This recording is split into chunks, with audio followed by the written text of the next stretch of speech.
Assalamualaikum warahmatullahi wabarakatuh. Saya Febriani Mufidatul Adha, NPM 202-101-101-00055. Di sini saya akan menjelaskan tentang relasi antara agama dan negara. Negara dan agama. Negara dan agama merupakan persoalan yang banyak menimbulkan perdebatan yang terus berkelanjutan di kalangan para ahli. 1.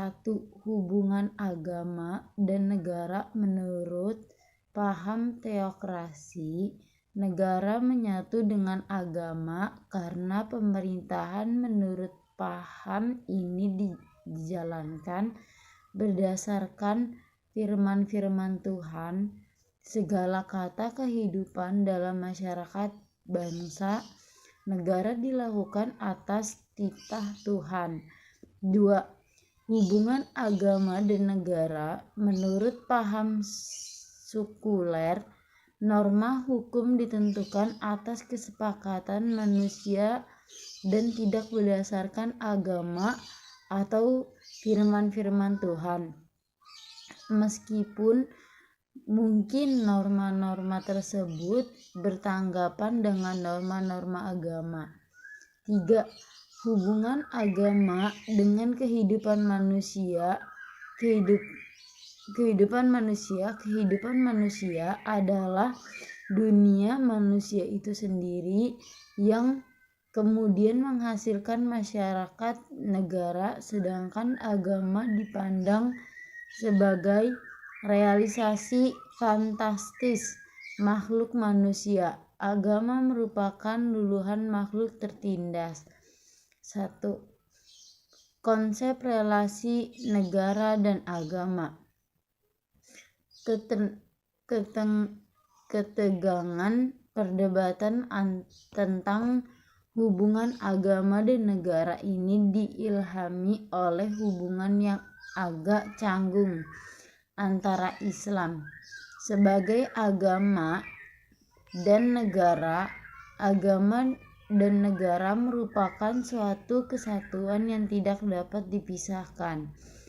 Keduanya merupakan dua-dua lembaga politik dan sekaligus lembaga agama. 1. Paradigma integralistik. 2. Agama dan negara merupakan suatu kesatuan yang tidak dapat dipisahkan. Keduanya merupakan dua lembaga yang menyatu dan dinyatakan bahwa negara merupakan suatu lembaga. 2. Paradigma simbiotik. Antara agama dan negara merupakan dua entitas yang berbeda tetapi saling membutuhkan. Oleh karenanya, konstitusi yang berlaku dalam paradigma ini tidak saja berasal dari adanya sosial kontak, tetapi bisa saja diwarnai oleh hukum agama. 3. Paradigma sekularistik. Agama dan negara merupakan dua bentuk yang berbeda dan satu sama lainnya memiliki garapan bidangnya masing-masing, sehingga keberadaannya harus dipisahkan dan tidak boleh satu sama lain melakukan intervensi berdasarkan pada pemahaman yang dikotomis ini. Maka hukum positif yang berlaku adalah hukum yang betul-betul berasal dari kesepakatan manusia. Berbicara mengenai hubungan agama negara di Indonesia merupakan persoalan yang menarik untuk dibahas. Penyebabnya bukan karena pendudukan Indonesia mayoritas Islam, tetapi karena persoalan yang muncul sehingga menjadi perdebatan di kalangan beberapa ahli. Untuk mengkaji lebih dalam mengenai hal tersebut, maka hubungan agama dan negara dapat dipergolongkan menjadi 2:1. Agama dan negara. Hubungan agama dan negara yang bersifat antagonistik. Maksud hubungan antagonistik adalah sifat hubungan yang mencirikan adanya ketegangan antara negara dengan Islam sebagai sebuah agama. Sebagai contohnya pada masa kemerdekaan dan sampai pada masa revolusi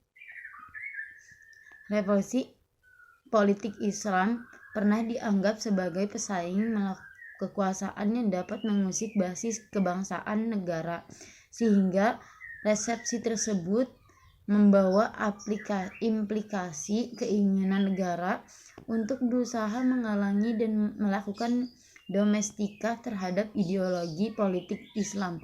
Hal ini disebabkan pada tahun 1945 dan dekade 1950-an ada dua kubu ideologi yang memperebutkan negara Indonesia, yaitu gerakan Islam dan nasionalis. Gerakan nasionalis dimulai dengan pembentukan sejumlah kelompok belajar yang bersekolah di Belanda. Mahasiswa hasil didikan Belanda ini sangat berbakat dan merasa terkesan dengan kemajuan teknis di Barat. Pada waktu itu pengetahuan agama sangat dangkal, sehingga mahasiswa cenderung menganggap bahwa agama tidak mampu menyelesaikan berbagai persoalan, sehingga untuk menuju kemerdekaan, nasionalis mengambil jalan tengah dengan mengikuti tren sekuler Barat dan membatasi peran agama dalam wilayah kepercayaan dan agama individu. Akibatnya, aktivis politik Islam gagal untuk menjadikan Islam sebagai ideologi atau agama negara pada tahun 1945 serta pada dekade 1950-an. Mereka juga sering disebut sebagai kelompok yang secara politik mayoritas atau outsider. Di Indonesia, akar antagonisme hubungan politik antara Islam dan negara tak dapat dilepaskan dari konteks kecenderungan pemahaman keagamaan yang berbeda. Awal hubungan yang antagonistik ini dapat ditelusuri dari masa pergerakan kebangsaan ketika elit politik nasional terlibat dalam perdebatan tentang kedudukan Islam di alam Indonesia merdeka. Upaya untuk menciptakan sebuah sintesis yang memungkinkan antara Islam dan negara terus bergulir hingga periode kemerdekaan dan pasca revolusi. Ada upaya-upaya untuk mencarikan jalan keluar dari ketegangan ini. Pada awal tahun 1970-an, cenderungan legalistik, formalistik, dan simbolistik itu masih berkembang pada bagian aktivitas Islam. Pada dua dasarnya, pertama, pemerintahan Orde Baru kurang lebih pada tahun 1967 sampai dengan 1987, hubungan agama dan negara pada masa ini dikenal dengan antagonistik, di mana negara betul-betul mencurigai Islam sebagai kekuatan potensial dalam menandingi eksistensi negara. Di sisi lain, umat Islam sendiri pada masa itu memiliki girah atau semangat tinggi untuk mewujudkan Islam sebagai sumber ideologi dalam menjalankan pemerintahan. 1. Hubungan agama dan negara yang bersifat akomodatif. Maksud hubungan akomodatif adalah sifat hubungan di mana negara dan agama satu sama lain saling mengisi, bahkan ada kecenderungan memiliki kesamaan untuk mengurangi konflik. Pemerintah menyadari bahwa Islam merupakan kekuatan politik yang potensial, sehingga negara mengakomodasi Islam. Jika Islam ditempatkan sebagai outside, senegara, maka konflik akan sulit dihindari yang akhirnya akan mempengaruhi NKRI sejak pertengahan tahun 1980-an. Ada indikasi bahwa hubungan antara Islam dan negara lain mencair, menjadi lebih akomodatif dan integratif. Sifatnya yaitu satu, struktural, yaitu dengan semakin terbukanya kesempatan bagi para aktivis Islam untuk terintegrasikan ke dalam negara. 2. Legislatif, misalnya disahkan sejumlah undang-undang yang dinilai akomodatif terhadap kepentingan Islam.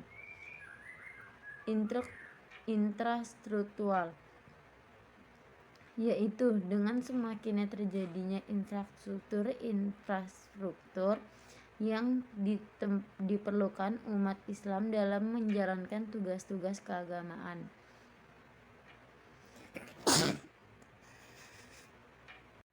4.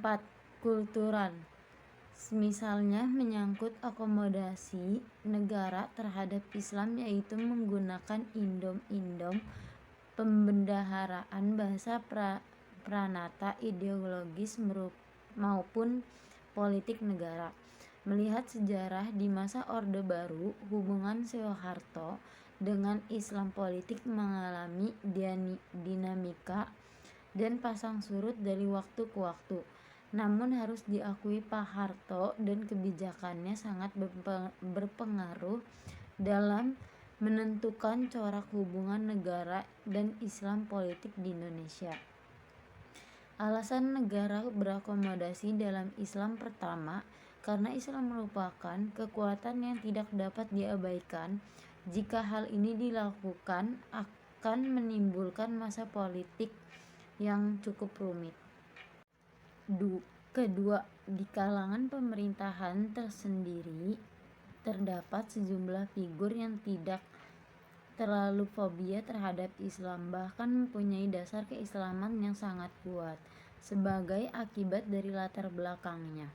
Ketiga, adanya perubahan persepsi, sikap, atau orientasi politik di kalangan Islam itu sendiri. Sedangkan alasan yang dikemukakan menurut Bahtiar adalah selama 25 tahun terakhir umat Islam mengalami progres mobilisasi sosial, ekonomi, politik yang berarti, dan ditambah adanya transformasi pemikiran dan tingkah politik generasi baru Islam. Hubungan Islam dan negara berawal dari hubungan antagonistik yang lambat laun menjadi akomodatif. Adanya sifat akomodatif ini muncul ketika umat Islam Indonesia ketika itu dinilai telah semakin memahami kebijakan negara, terutama dalam masalah ideologi Pancasila. Sesungguhnya sintesa yang memungkinkan antara Islam dan negara dapat diciptakan. Artikulasi pemikiran dan praktik politik Islam yang legalistik dan formalistik telah menyebabkan ketegangan antara Islam dan negara. Sementara itu, wacana intelektualisme dan aktivisme politik Islam yang substansialistik, sebagaimana dikembangkan oleh generasi baru Islam, merupakan modal dasar untuk membangun sebuah sintesa antara Islam dan negara. Kesimpulannya, jadi dapat disimpulkan bahwa hubungan Islam dan negara berawal dari hubungan antagonistik yang lambat laun menjadi akomodatif, dan sifat akomodatif muncul ketika umat Islam Indonesia dinilai telah semakin memahami kebijakan negara, terutama dalam masalah ideologi Pancasila.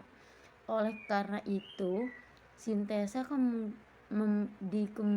dimungkinkan dapat terjadi alkulasi pemikiran dan praktik politik Islam yang legalistik dan formalistik sebagai penyebab ketegangan antara Islam dan negara.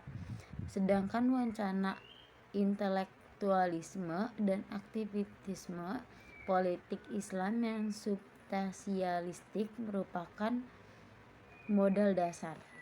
Sekian dari saya. Wassalamualaikum warahmatullahi wabarakatuh.